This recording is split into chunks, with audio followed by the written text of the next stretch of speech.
हाय नमस्कार दोस्तों पिछले वीडियो में हमने एसेट एलोकेशन के बारे में डिस्कस किया था और वहां से हमें काफी इन्वेस्टर्स की क्वेरी आई कि हमें ये एसेट एलोकेशन समझ में तो आ गया बट हम शुरुआत कहां से करें। तो आज का वीडियो बहुत इंपॉर्टेंट है क्योंकि आज हम डिस्कस करेंगे एक बेसिक फाइनेंशियल प्लान कैसे बनाया जाता है।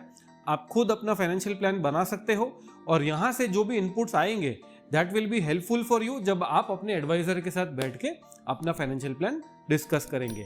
तो don't miss this very important video on how to make your own financial plan.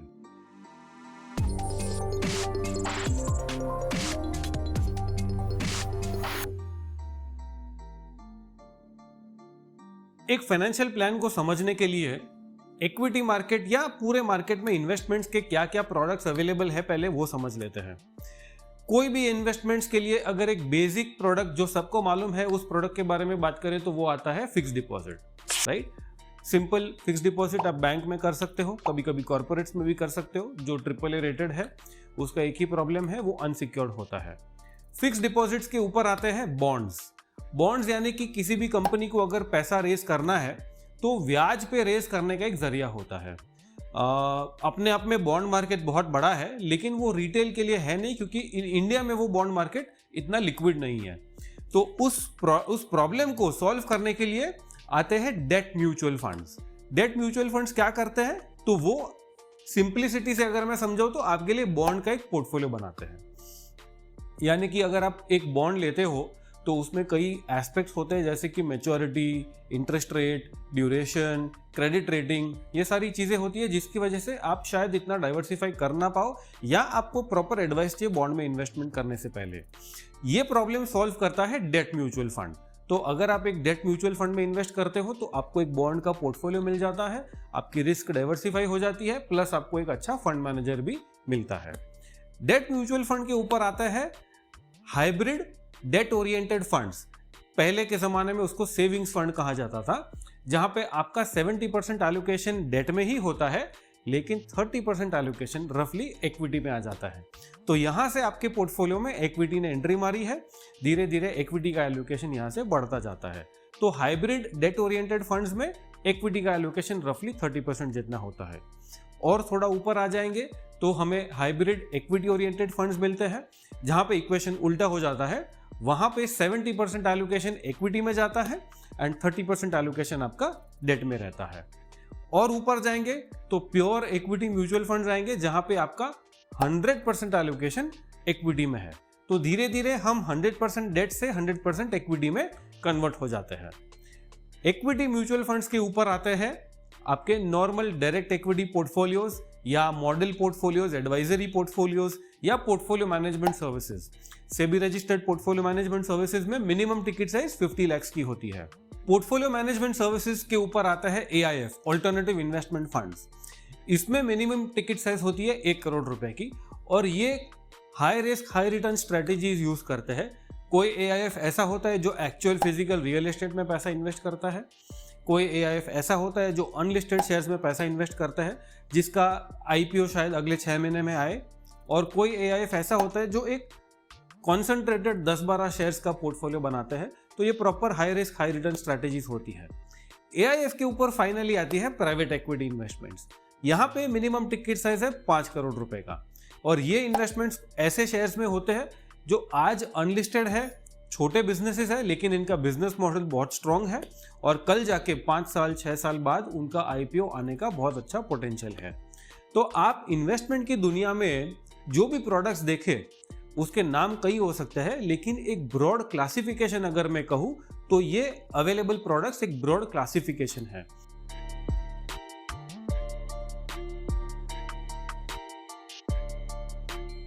आप अगर FD में इन्वेस्ट करते हो तो आपको 4 से 6% का रिटर्न एक्सपेक्टेड होना चाहिए। बॉन्ड्स में 6 to 8% का रिटर्न। डेट म्यूचुअल फंड्स में आप एक्सपेक्ट कर सकते हैं रफली 8 to 10% का रिटर्न और हाइब्रिड डेट ओरिएंटेड फंड्स में भी 8 to 10% का रिटर्न, बट यहाँ पे हायर चांसेस है कि आपको 10% के आसपास रिटर्न मिले। हाइब्रिड इक्विटी ओरिएंटेड फंड्स में आपको 10 to 12% का रिटर्न आ सकता है।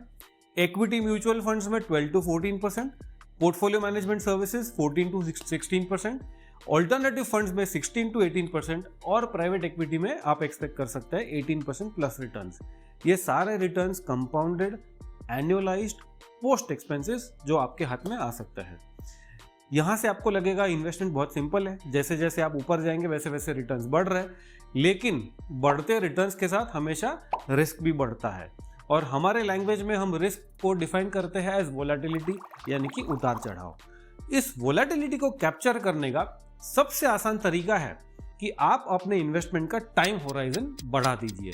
तो जितना लंबा आपका टाइम होराइजन रहेगा उतना कम आपका पोर्टफोलियो वोलेटाइल हो जाएगा, उतना कम आपके पोर्टफोलियो में रिस्क रहेगा और उतना बेटर आपको रिस्क एडजस्टेड रिटर्न मिलेगा।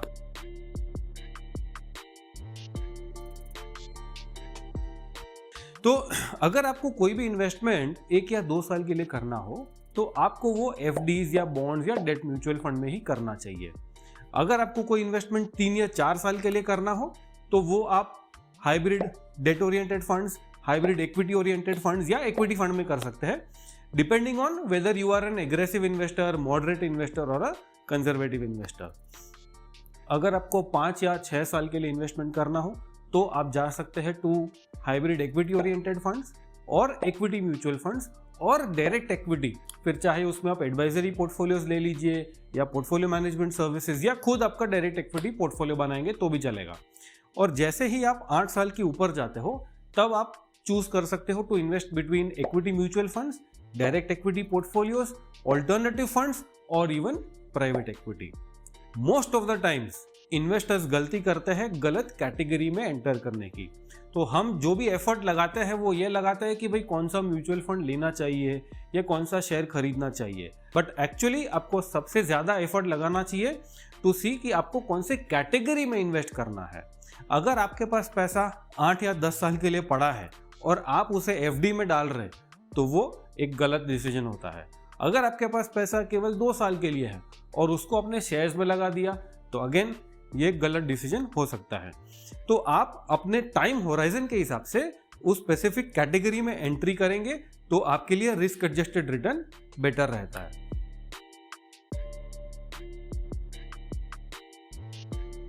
आप जब भी इन्वेस्टमेंट करते हैं तो इन्वेस्टमेंट करने का मेन पर्पस होता है इन्फ्लेशन को बीट करना। हम जब इन्फ्लेशन की बात करते हैं तो नॉर्मली जो गवर्नमेंट आंकड़े दिखाती है सीपीआई या डब्ल्यूपीआई इन्फ्लेशन वो हमें हिट नहीं करता है, वो 4% या 6% होता है। लेकिन हमें जो इन्फ्लेशन हिट करता है वो होता है लाइफस्टाइल इन्फ्लेशन। फिर उसमें आपके एजुकेशन, एंटरटेनमेंट, हेल्थ केयर ये सारी चीज़ें आ जाती है और वो रफली अराउंड 8 से 10% का होता है। तो अगर आप इस कैटेगरी में इन्वेस्ट करोगे तो आप अपने इन्फ्लेशन को बीट नहीं कर पाओगे या आपकी स्टैंडर्ड ऑफ लिविंग को मैच नहीं कर पाओगे, और उसके ऊपर आप जाते हो तो आपका स्टैंडर्ड ऑफ लिविंग एटलीस्ट आप मैच कर पाओगे।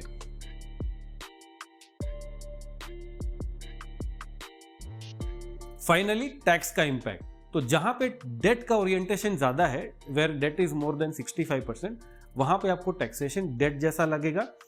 डेट में टैक्सेशन होता है योर मार्जिनल टैक्स रेट, फिर चाहे वो 10, 20 या 30% है, that is for short term. और जैसे ही आप लॉन्ग टर्म में जाते हो आपका टैक्स इंपैक्ट हो जाता है 20% विथ इंडेक्सेशन बेनिफिट्स।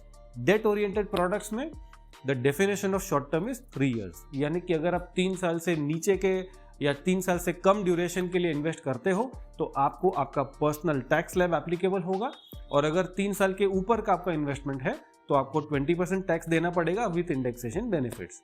जहां इक्विटी ओरिएंटेड प्रोडक्ट्स आ जाता है वहां पे शॉर्ट टर्म का डेफिनेशन हो जाता है 1 year। तो डेट में वो 3 साल का था, इक्विटी ओरिएंटेड प्रोडक्ट्स में हो जाता है 1 year।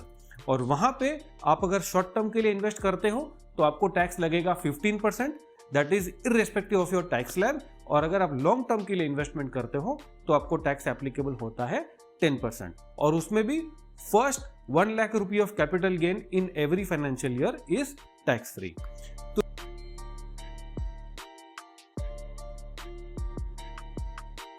दोस्तों, फाइनेंशियल प्लानिंग एक बहुत ही कॉम्प्लेक्स कॉन्सेप्ट होता है, तो बियॉन्ड द पॉइंट उसको सिंप्लीफाई करना भी नहीं चाहिए।